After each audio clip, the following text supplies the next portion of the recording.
For thousands of years, the world has watched the tension between Israel and Iran and assumed it was born from politics, borders, or modern power struggles. But the real story begins far earlier, long before governments, revolutions, or nuclear weapons. It begins inside a single family, one father, two sons, and a decision made inside Abraham's tent that would echo across 4,000 years of history. The rivalry you see in today's headlines may not have started in parliaments or battlefields at all, but in the pages of the Bible. Long before Israel and Iran stood on opposite sides of modern geopolitics, their origins were connected by something far more personal than politics. According to the biblical narrative, the roots of both peoples stretch back to the earliest chapters of human history, to a time when the world itself was still being divided among the descendants of a single family.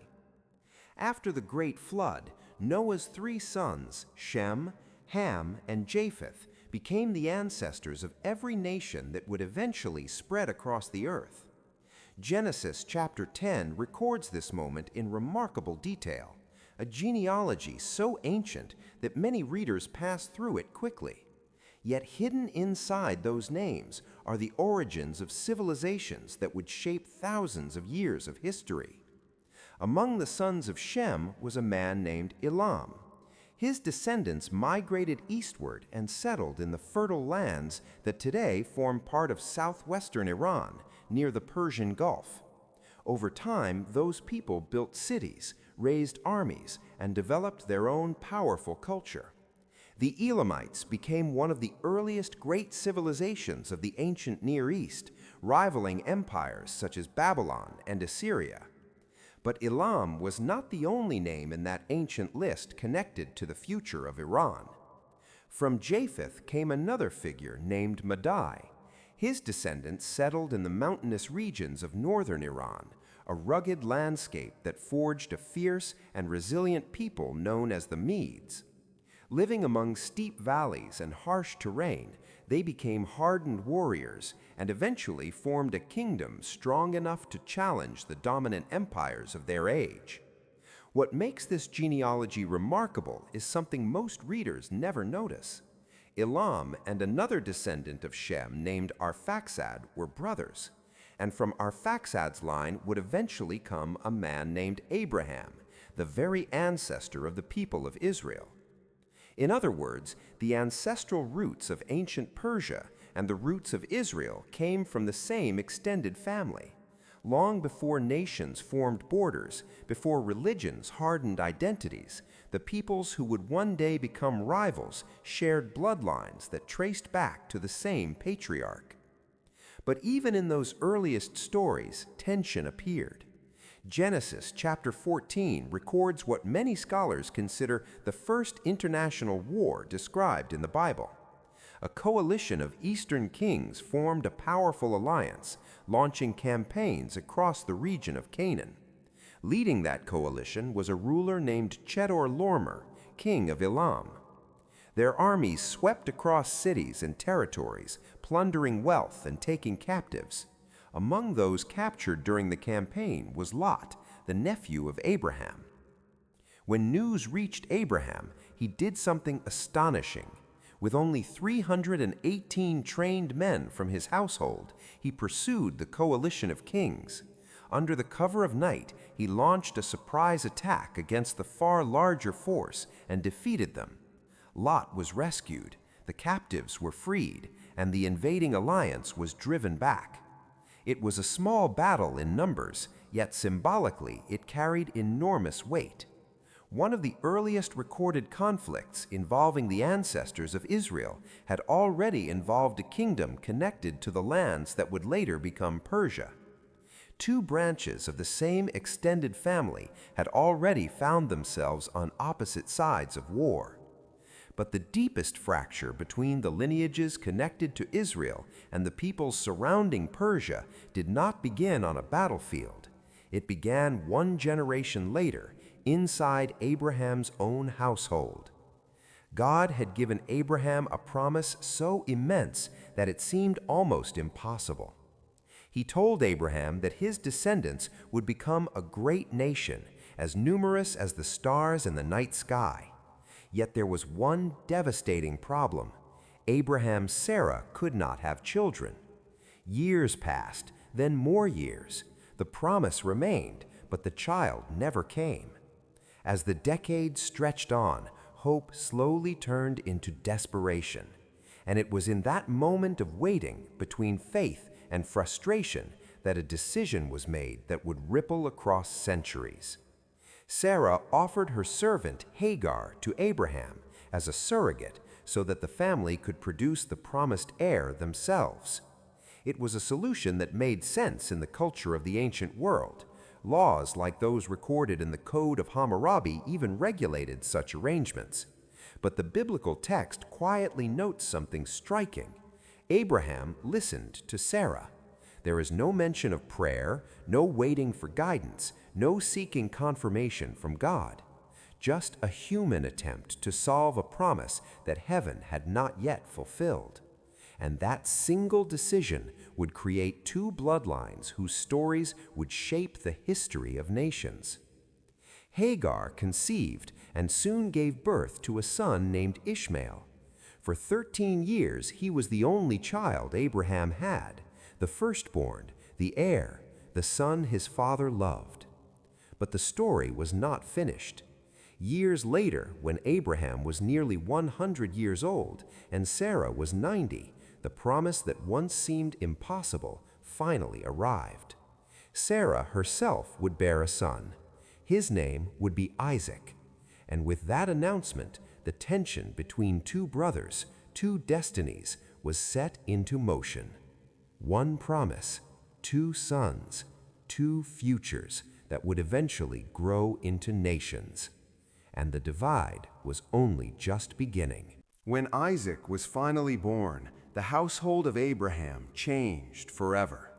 For 13 years, Ishmael had lived as the only son, the child Abraham believed would inherit everything. Now another boy had arrived, a child born not through human planning, but through the fulfillment of a divine promise. The difference between those two births would shape the destinies of entire nations. At first, the tension was quiet, almost invisible, but it surfaced during a celebration held when Isaac was weaned. During the feast, Sarah noticed something that unsettled her. Ishmael, now a teenager, was laughing at the younger boy. The Hebrew word in the text is mysterious. It can mean playing, it can mean mocking. The scriptures do not explain the exact tone of that moment, but Sarah interpreted it as a threat. Her reaction was immediate and absolute. Cast out the slave woman and her son. The demand placed Abraham in an agonizing position. Ishmael was not just Hagar's child, he was Abraham's firstborn, a boy he had loved and raised for over a decade. Sending him away meant losing him forever. The scriptures describe Abraham rising early in the morning. He placed bread and a skin of water on Hagar's shoulder and sent her into the wilderness with the boy. There is no recorded farewell speech, no long embrace, no dramatic moment of reconciliation, just a father watching his son disappear into the desert. Hagar wandered through the harsh wilderness until the water ran out. In the brutal heat, survival quickly turned into desperation. Eventually, she placed the boy beneath a bush and walked a short distance away, unable to bear the thought of watching him die. But the story did not end there. According to the text, God heard the voice of the boy. Hagar's eyes were opened, and she saw a well nearby. The water saved them both. Ishmael grew up in the desert lands, becoming a skilled archer and eventually the father of 12 sons who would become tribal leaders. His descendants spread across vast regions, forming powerful desert peoples whose influence would echo across the Middle East for centuries. Meanwhile, Isaac grew into the heir of Abraham's covenant. From Isaac came Jacob, and from Jacob came the 12 tribes that formed the nation of Israel. 2 sons, 2 family lines, 2 civilizations growing from the same father. The Bible records one final meeting between the brothers. In Genesis chapter 25, Isaac and Ishmael stand together at the burial of Abraham. Both are now grown men. Both have lived separate lives in different lands. Together they place their father in the cave of Machpelah. No conversation is recorded. No reconciliation speech appears in the text. Just silence between 2 men who once shared the same home. From that moment forward, their descendants would follow different paths through history. Yet something remarkable happened centuries later that few people today realize. The empire that eventually rose from the lands of ancient Elam and Media, what the world would later know as Persia, did not begin its relationship with Israel as an enemy. In fact, Persia would become one of Israel's greatest rescuers. When the Babylonian Empire conquered Jerusalem, the temple was destroyed, and the Jewish people were carried away into exile. For 70 years they lived as captives in a foreign land, longing for the city they had lost. Then a new power rose from the east, the Persians. Under the leadership of a king named Cyrus, the Persian armies swept across the ancient world. Babylon itself fell in a single dramatic night when Cyrus diverted the Euphrates River and entered the city through the riverbed. But what happened after the conquest stunned the ancient world. Instead of enslaving the conquered peoples or destroying their cultures, Cyrus issued a decree allowing the Jewish exiles to return to Jerusalem. He ordered the rebuilding of the temple and even financed the project using Persian resources. To the Jewish people, Cyrus was not just a foreign ruler, he was the king who gave them their homeland back. The scriptures describe this moment in astonishing terms.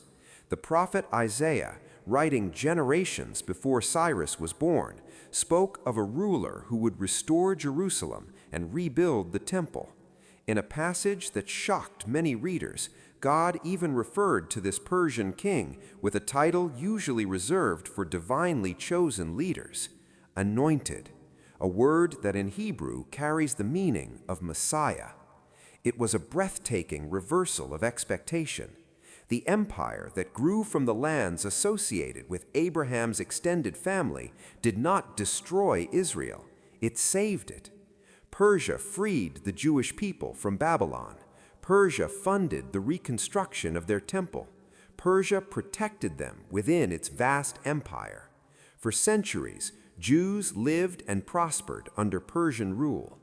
Yet within that same empire, another story was unfolding, one that nearly erased the Jewish people from history entirely.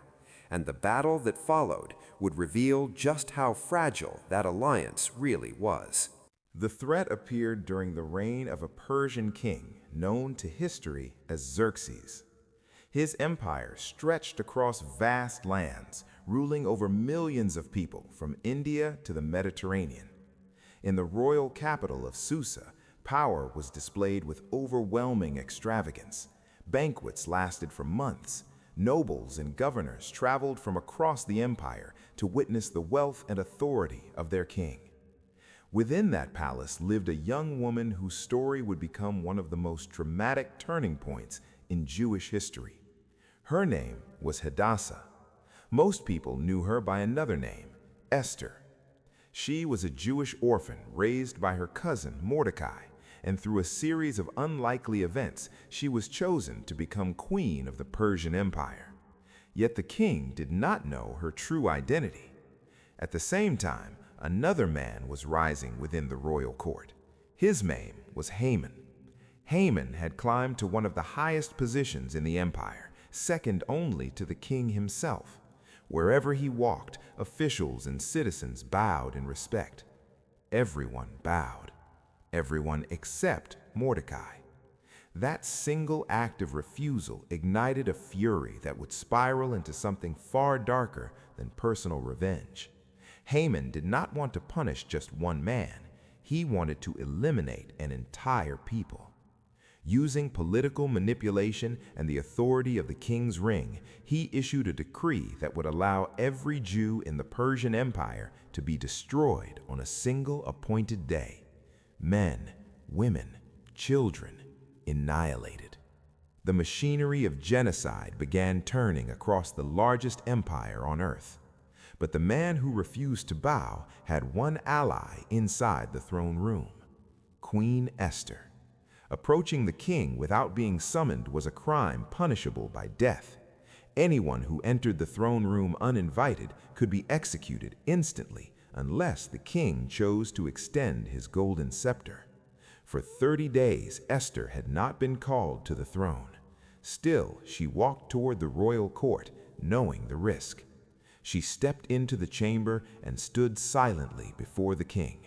For a moment that must have felt like eternity, the fate of an entire nation hung in the balance. Then the king lifted the scepter. Esther survived. Instead of revealing the plot immediately, she invited the king and Haman to a private banquet, then another. Slowly, the tension grew as Haman's confidence swelled. Finally, at the second feast, Esther revealed the truth. The enemy seeking to destroy her people was the man sitting beside the king. The reaction was explosive. The king's anger erupted, and within hours, Haman was executed on the very gallows he had prepared for Mordecai. The decree that once promised destruction was overturned. The day meant for annihilation became a day of victory. To this day, the Jewish people remember that deliverance in the celebration of Purim. And once again, Persia had played a role not as Israel's destroyer, but as its protector. For centuries afterward, Jewish life continued within Persian lands. Scholars, merchants, and communities flourished there. The relationship between Persia and Israel remained surprisingly stable for a long time. But history rarely moves in a straight line, because alongside the conflicts and rivalries recorded across centuries, another story continues quietly beneath the surface. Today, inside Iran, there are people gathering in hidden rooms and private homes, studying ancient scriptures, whispering prayers, and searching for meaning in the same biblical texts that shaped these ancient stories. Their meetings are quiet, often secret, but they represent something that history has shown again and again. Empires change. Rulers rise and fall, alliances shift unexpectedly, and yet the deeper questions of faith, identity, and destiny continue moving through generations in ways no government can fully control. Which leaves one final question echoing across the long story that began in Abraham's family. Will the future relationship between the lands of Israel and Persia end in permanent conflict, or in something entirely different? History has already shown that the answer is never as simple as the headlines suggest.